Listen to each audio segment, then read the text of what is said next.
शक्ति आपका रुख करेंगे। दिल्ली तो सेंटर पॉइंट है, इंटरनेशनल फ्लाइट जितनी भी आती हैं लोग दिल्ली में पहुंचते हैं और उसके बाद अपने अपने गंतव्य के लिए जाते हैं, तो ऐसे में खतरा दिल्ली में तो सबसे ज्यादा बढ़ जाता है। देखिए बिल्कुल, अगर दिल्ली की बात करें तो दिल्ली में अब एयरपोर्ट पर खासकर निगरानी रखी जा रही है और वहां पर अब जो भी बाहर से आ रहे हैं उन सभी की कोरोना जांच की जा रही है। उसके बाद ही उन्हें अलग अलग जो भी जहां भी वो जाना चाहते हैं उन्हें फिर आगे भेजा जा रहा है। वहीं अगर दिल्ली की बात करें तो केंद्रीय स्वास्थ्य जो मंत्री हैं वो आज इंडियन मेडिकल एसोसिएशन के साथ एक मीटिंग भी करेंगे, बैठक करेंगे और बैठक में जानेंगे कि इस खतरे से, जो आने वाला खतरा, इससे कैसे निपटा जा सकता है। तो आज कहीं ना कहीं एक ये जरूरी एक बैठक है, मीटिंग है दिल्ली में, जो कि केंद्रीय स्वास्थ्य मंत्री करने जा रहे हैं। अगर बात की जाए देश के आंकड़ों की तो आज के जो 24 घंटे के जो ताज़ा आंकड़े आए हैं वो 194 आए हैं और डराने वाली बात यह है कि 4 लोगों की मौत की पुष्टि भी हुई है, यानी कि 4 लोगों की मौत भी हो गई है। तो कहीं ना कहीं अगर बात की जाए कोरोना की, तो जो खतरा है कोरोना का, तो उससे निपटने के लिए हालांकि सरकार अलर्ट मोड पे है और सरकार ने पहले से ही जो दिशा निर्देश है वो जारी कर दिए हैं और जो भीड़ भड़ाके वाले जो एरिया, जो क्षेत्र हैं, वहाँ पर साफ तरह से कह दिया है कि बिना मास्क के ना निकले और बचाव जरूरी है, यानी कि जो सोशल डिस्टेंसिंग की जो हम बात किया करते थे अब वह भी जरूरी है। तो खास करके दिल्ली की बात की जाए, उत्तर प्रदेश की बात की जाए या उत्तराखंड की बात की जाए, तो सभी जगह, क्योंकि उत्तराखंड पर्यटन की नगरी है, तो जहाँ जहाँ पर्यटन की नगरी है वहाँ भी खास दिशा निर्देश है। तो अब कहीं ना कहीं धीरे धीरे जिस तरीके से जो कोरोना का जो वायरस है वो अब उसको देखते हुए लगातार जो चौकसी है वो बढ़ती जा रही है। वहीं देश के प्रधानमंत्री ने भी इसे लेकर बैठक की थी, मीटिंग की थी, और वही जो उत्तर प्रदेश के मुख्यमंत्री हैं उन्होंने भी लगातार बैठक मीटिंग की। तो दिल्ली में खास तौर पे अगर हम दिल्ली की बात करें, क्योंकि बात की जा रही है आजकल, कार्यक्रम के दौरान भी जनता से अपील की है कि एक बार फिर से आपको सतर्क रहने की जरूरत है। लौटूंगी आपके पास, स्वाति माहेश्वरी जी हमारे साथ बनी हुई हैं, फिजिशियन है। स्वाति जी, सबसे पहले तो मैं ये समझना चाहती हूँ कि ये जो नया वेरिएंट है BF7 और BF12, ये पिछले वेरिएंट से कितना ज्यादा खतरनाक है और कितना खतरनाक उन लोगों पर साबित हो सकता है जो ऑलरेडी वैक्सीनेटेड हैं?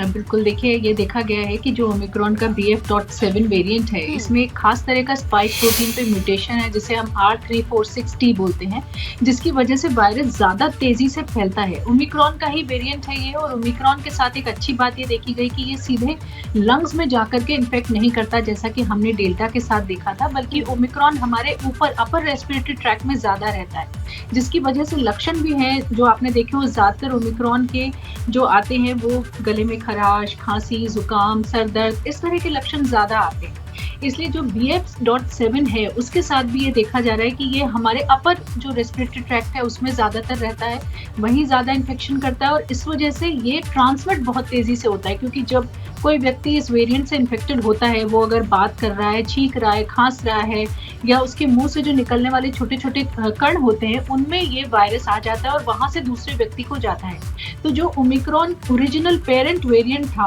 उससे जो उसकी जो पास करने की, इन्फेक्ट करने की जो कैपेबिलिटी थी, वो देखा जा रहा था कि एक व्यक्ति जो संक्रमित हो रहा था वो 5 और लोगों को संक्रमित करने की संभावना रखता था। वहीं BF.7 के साथ ये कई गुना बढ़ गई है, क्योंकि अब ये लगभग 10 से 18 लोगों को संक्रमित कर सकता है, यानी कि एक व्यक्ति अगर संक्रमित होगा तो वो कई सारे और अपने आसपास के लोगों को संक्रमित कर सकता है, और इसीलिए तेजी से बढ़ने वाला इन्फेक्शन है। और इसीलिए हमें बहुत ज्यादा ध्यान रखने की जरूरत है कि हम सारे कोविड एप्रोप्रिएट बिहेवियर्स जो हैं उनको फॉलो करें, ताकि संक्रमण ज्यादा तेजी से नहीं फैले। देखिए, अब सरकार जीनोमिक सीक्वेंसिंग कर रही है, इसकी वजह से हमें ये नए वेरिएंट्स जो भारत में जहां जहां भी अभी पता चल पा रहा है उनके बारे में हम जान पा रहे हैं, और सरकार उनकी कॉन्टैक्ट ट्रेसिंग भी करेगी, ये जानने की कोशिश करेगी कि ये व्यक्ति किन लोगों के संपर्क में आए और उनमें से कितने और लोग संक्रमित हुए हैं। तो जो आने वाले हमारे 2-3 हफ्ते हैं भारत के लिए, वो खास तौर से काफी क्रूशियल रहेंगे, और इसीलिए इस वक्त पे हमें और भी ज्यादा ध्यान रखने की जरूरत होगी, मास्क लगाने की जरूरत होगी। और जैसा कि आपने अभी कहा, जो है न्यू ईयर के सेलिब्रेशंस हैं, बिल्कुल बिल्कुल, और कोरोना एप्रोप्रिएट बिहेवियर अपनाने की बहुत ज्यादा जरूरत है, क्योंकि सेलिब्रेशन जरूर करना है लेकिन अपना और अपनों का ख्याल रखना भी बहुत ज्यादा जरूरी है। ठीक है, रवि कैंतुरा भी हमारे साथ जुड़ गए हैं देहरादून से। रवि, उत्तराखंड तो इस वक्त न्यू ईयर के मौके पर पर्यटकों का स्थल बन जाता है, पर्यटक और सैलानी बड़ी संख्या में वहां पर पहुंचते हैं अलग अलग तरीके से नए साल को मनाने के लिए, तो ऐसे में खतरा वहां पर भी बढ़ जाता है। सरकार की ओर से कदम जरूर उठाए जा रहे हैं, लेकिन जनता के बीच जागरूकता कैसे फैलाई जा सकती है? बिल्कुल गुंजन, कुछ बहुत महत्वपूर्ण चीज़ें हैं उत्तराखंड के लिहाज से। जैसे आपने कहा कि इस वक्त जो है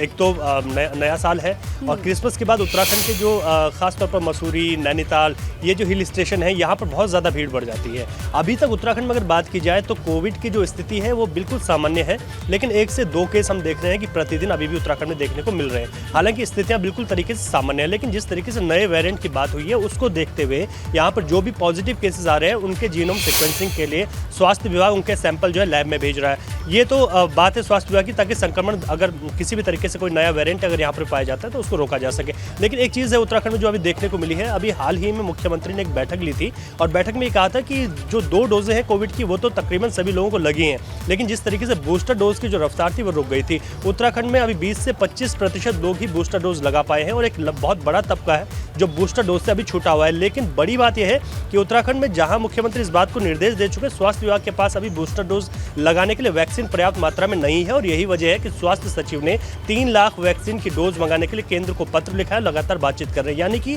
बूस्टर डोज का अभियान को जिसको तेजी लाने की बात कही गई थी, अभी तमाम जो वैक्सीनेशन सेंटर हैं वो पूरी तरीके से बंद पड़े हुए हैं, वहाँ पर पर्याप्त वैक्सीन नहीं है और जब तक कोविड की वैक्सीन अगर केंद्र से नहीं मिलती है तो जो बूस्टर डोज है उसे यहाँ के लोग लगा भी नहीं पाएंगे। तो ये एक बड़ी समस्या। दूसरा, जहाँ पर नए साल पर हम देख रहे हैं कि लगातार जो यहाँ पर पर्यटकों की संख्या वो बहुत तेजी के साथ बढ़ी है। अभी कोई SOP जारी नहीं हुई उत्तराखंड के लिए, लेकिन दिशा निर्देश जारी हुए हैं कि जो भी भीड़ भाड़ वाले इलाके हैं वहाँ पर लोगों को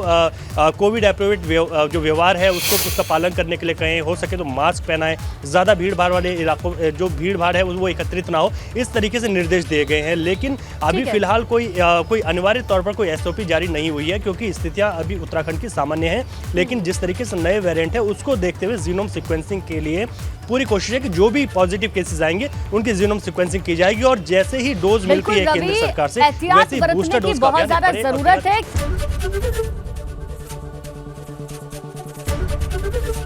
ABP गंगा, खबर आपकी, जुबान आपकी।